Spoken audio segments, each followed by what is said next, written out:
So it's only been 3 weeks since Jujutsu Kaisen has been back on the air, and we've already descended deep into the JJK brain rot of the past. I don't think anything will ever beat the Lobotomy Kaisen arc of 2023, you legit just had to be there, but season 3 has been peak so far and is the gift that keeps on giving. Literally this episode dropping the day before I hit the big 25 in age, I got to enjoy my final day before officially being an unk. Thank you JJK. And although last week's episode wasn't all that popular with the viewers, people don't want to read all that, what can we do? This one definitely made up for it, not gonna lie, this one's a Hall of Famer. After all this time, literally the most important episode for Maki has finally dropped, and it didn't disappoint. All of the Maki fans comment I was here down below as proof of being here for this monumental moment. And I literally just noticed there's something about JJK seasons in episode 4. It's always a banger. Season 1 we got Sukuna using domain expansion, season 2 Gojo versus Toji, season 3 Maki versus the Zenin, and next season will probably keep this streak going. Anyway, let's lock in. Throughout this and older seasons, we saw Maki's hatred for her clan due to the ill treatment she and her sister received, the misogynistic hierarchy and also elitism of the Zenin Clan that looked down on anyone who didn't fit the grain of their ideal. Even Uncle Toji, the one who left it all behind, was getting looked down on and mistreated by the clan due to him not having any cursed energy. And the funniest part is he was the strongest in the entire clan. He could have folded them at any time, but left them alive on a whim. You could say mainly because of Megami though. So the events and all the action that took place today had real passion and meaning behind it. Since Megami officially became the clan head, Maki decides to go and prepare for the culling games and get access to the Zenin inventory warehouse where they keep all the cursed tools. Since she lost all her equips in Shibuya, she had to go pick up this weapon from Juzo Kumiya's workshop, the guy Gojo crippled back in season 1 just to clarify, just so she had some sort of a decent weapon on her. It's not no special grade loot, but it's something. And you know how some people say your family is your first haters? Well, the Zenin clan definitely is for Maki. And shit, if it was me, I would have packed them all up too. We've got this scumbag Noya, who we expect this from by the way, I'm not gonna lie, this is nothing new from Noya. Frame 1, as soon as she appears in his field of vision, he starts slandering her, talking about how her face is cooked and the wounds won't heal, and that essentially her only redeeming factor being her face is done with. Bro even has the audacity to say should he bully her like he used to back in the day. This is deeper than misogyny at this point, bro, like he's actually sick. When I link with my cousins, it's always positive vibes, reminiscing about good times, talking about the future, but bro, the Zenin clan is so fucked up it's not even funny. 27-year-old man and a 16-year-old girl by the way, but Noya's been a piece of trash out the gate, so again, not surprising. And after this, we get a small flashback to Maki and Megami's talk. TLDR, Maki wants Megami to take position of the head of the Zenin clan since he's super qualified, and Maki doesn't believe she can make it a place suitable for her and her sister. We also see Maki's own mother, birth mother, biological mother, held her and Mai in the womb for 9 months, telling her not to go to the warehouse even though Megami, the head of the Zenin clan, gave her permission. And she hit her with the, "For once in my life, make me feel proud I gave birth to you." And I know, I guess you can see the perspective, and with hindsight, yes, she was trying to help in her own way, but bro, if I had so many family members violating me this much in a day, I'd lose it. And now for the cherry on top, ladies and gentlemen, welcome Ogie Zenin. Bro is trying to speedrun Worst Father of the Year award. He legit makes Toji look like a saint, and Toji was a deadbeat. But basically, since the higher-ups in the Zenin clan deduced Maki and the others would make a scramble for the warehouse, they hid all the weapons beforehand, and since our main group plans on freeing Gojo, which is considered a criminal act as of season 2, since the higher-ups of Jujutsu Society are haters and Gojo was a thorn in their side, the big three of the Zenin, Ogie, Junichi, and Noya want to use all the confusion to kill Maki and Megami. And that freeing Gojo rule gives them the grounds to do it without throwing the big 3 clans into a frenzy. And Mai got caught up in this too. Skill-based matchmaking was not active here. Mai was cooked from the jump. I am so sorry. And we even have Noya saying if Uncle Ogie kills his daughter, it will make him look super credible, for obvious reasons. But is he really okay going through with it? And Junichi's like, he's the one who proposed the whole plan. Bro, this clan has to go, man. I swear, the Zenin clan is so grimy. Like, you literally kill your own daughters for power. The Zenin clan really is the worst of the worst. This is what Tobirama thought the Uchihas were to a T. Fast forward a bit and we have Maki preparing to engage her father in battle. She's got this new cursed tool called the Dragon Bone from Juzo's inventory that I mentioned before, and the blade allows her not only to absorb kinetic and cursed energy, but release that energy as she pleases. The sword looks tough, not gonna lie. And her father employed the anti-domain technique Fallen Blossom emotion before they ran the ones. And then this hating ass nigga goes on a whole rant while they're fighting, saying he couldn't become the head of the clan because of his failures of daughters. Bro's pointing the finger, holding zero accountability. Like, let's be real, Ogie, you just weren't that guy.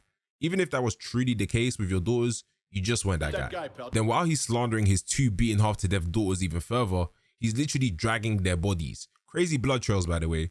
and then he tosses both of them like they're trash down the stairs into a room filled with these freaky ass cursed spirits. And you know, being the hater he is, he had to take a dig at the concept of heavenly restriction before he leaves his daughters to die. Or more accurately, the stains on his life. Toji really had the whole clan heated beyond the grave. And Ogie really didn't even have one redeeming factor to his character. He actually just sucks through and through.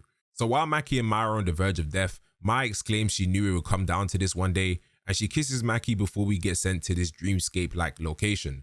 Now, for all the people who are probably saying, why did she kiss her? Aren't they twins? Shit, I mean, even in the manga it wasn't elaborated on. I just assumed it was like a final act of love between sisters, or the fastest method for Mai to do what she was about to do. Mai always did give off that vibe of liking girls though, just saying. But I digress. So while the two twins are talking, Mai basically says she's gonna die, and that with her construction curse technique, she can't make complex things. So this is basically her big moment. After she makes this item, it's GG's, she's done, but she's going out with a bang. And remember, her limit with her technique is her making one small bullet a day.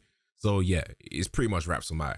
But before she goes, Mai sheds the light on the unique relationship she and Maki share in the world of Jujutsu, since as twins they are both treated as one entity, hence why they are a bad omen. They're literally two sides of the same coin, and in this specific relationship of the twins Maki and Mai, they are literal opposites. Maki wants to get stronger, whereas Mai doesn't want to. Maki barely has any cursed energy and no technique, whereas Mai has a technique and more cursed energy, but she's not cut out for sorcery, nor does she want to be a sorcerer. Mai was born to slice of life and forced to shonen. You hate to see it. But yeah, so neither can reach their full potential with the other around, although this statement really only applies for Maki since Mai doesn't care about getting stronger anyway. So Maki's trying to plead with her sister not to go, but Mai says she will leave this and take everything else, including the cursed energy. But she has to promise her one thing and one thing only. Please destroy everything, big sister. And with that, Mai kicks the bucket, leaving Maki with this brand new weapon and zero cursed energy. Beautifully executed scene, by the way. And unless you read the manga or just have real good memory, the weapon Mai falls for Maki is a replica of the katana we saw Toji using in the hidden inventory arc. So you already know things are about to get messy. As the curses start to creep over the sisters, they all get bodied in an instant, since Maki has finally awakened. And bro, Ogie was shitting himself. He got straight flashbacks to Toby like it was Vietnam. And he thought he could power up and rise to the occasion, but nope, low diffed.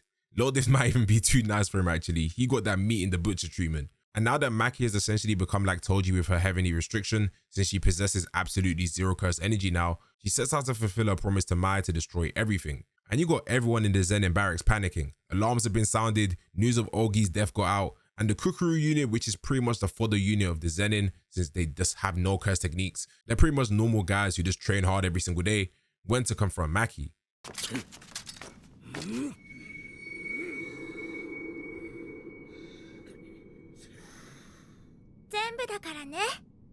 And the massacre we see take place, this was actually cinema. Maki was violating anything that was moving. She did this guy dirty with taking off his hands like that though. I actually couldn't stop laughing. And all these lives being snuffed out because these guys headcanon that a woman could never do better than a man.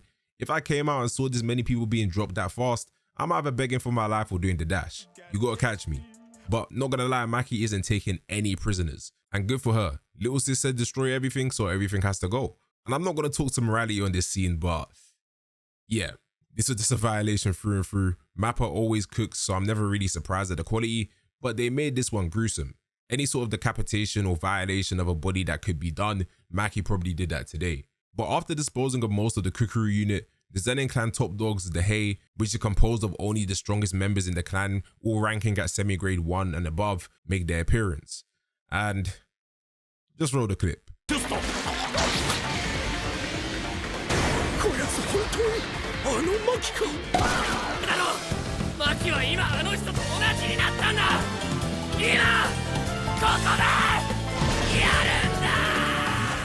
The Hei got absolutely eviscerated. The Zenin Clan's reputation is officially in the mud. They tried jumping her and failed. They even broke the old guy stereotype in anime. Gramps did fuck all. All that bravado from these NPCs for Maki to snatch their throats. What a sight to see. And you have Ranta and Junichi trying to hit that Ninja Storm Team Ultimate just for Maki to overpower them both. But at least broke through an oral orb with a statement saying she's become exactly like Toji and we need to kill her right now. Maki is officially a threat. She's getting goat comparisons. And I'm so sorry, Ranta, Junichi did not in fact do it. What he did do was die in the worst way possible. She's literally holding his head like a book bag. Oh well. And you want to tell me that this guy is actually Toji's brother? But it isn't over yet. Because the final boss himself, the head of the Hei, Naoya absolute misogyny Zenin finally shows up. And the peak we were about to witness, On God, I wasn't ready for this pure Sakura fest. I was already geeked off that season 3 trailer for this fight, but this was something else. But before we get into that, we can't forget about the Toji glaze either. Even as a kid, Noya was annoying as hell. He tried to get a kick out of seeing the guy in the clan who should supposedly be a failure, just to see Toji in the flesh and not believe that this guy could actually be real. Toji was just built different. Then while Maki and Noya are throwing hands, he's talking about how she's not Toji, as if he and Toji were besties, and he's defending his honor with that statement. Bro, Maki's the closest thing to Toji we have in this show. But the one thing I will say for a fact, Noya's technique projection sorcery is cool as fuck. And Mappa again, as usual, is just going off. Like bro, this scene right here, take my money.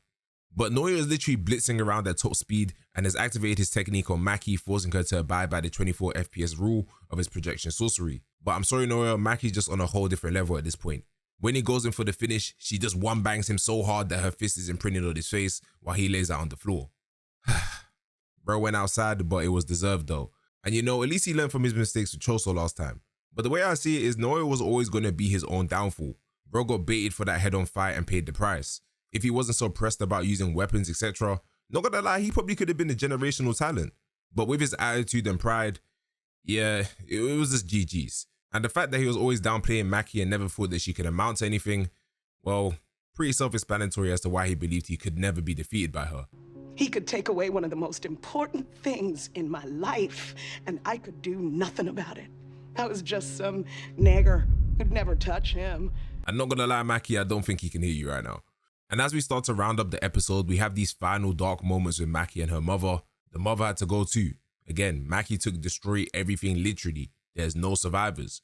But Noya's still alive at this point. Bro's got Joe Goldberg levels of survivability. But Maki's mother ended up killing him by stabbing her in the back while he was weak. And she says that she was happy she gave birth to Maki and Mai. Another oppressed victim in the clan. You hate to see it. But what we love to see is poetry in motion. What was it that Noya was saying back in episode 1 of this season? 3歩後ろを歩かれへん女は背中刺されて死んだらええ。Well, Noya, what can I say? You went out in the worst way possible. But with Maki leaving Mai's corpse with Momo, she heads out to kill the remaining Zenin Clan members. And with that, we come to the end of the episode. And again, this episode, insane, absolutely insane. I already know JJK Season 3 is going to be banger after banger after banger. We've waited years for the Culling Games arc to be adapted. But seeing everything moving and the acting, I'm truly happy every single week. Like, I really look forward to this a lot. And you already know next week is going to be crazy. But if you want to see more videos like this, be sure to subscribe, leave a comment, leave a like too, and hype the video for me so I can get into the algorithm. And I'll see you guys in the next one. Peace.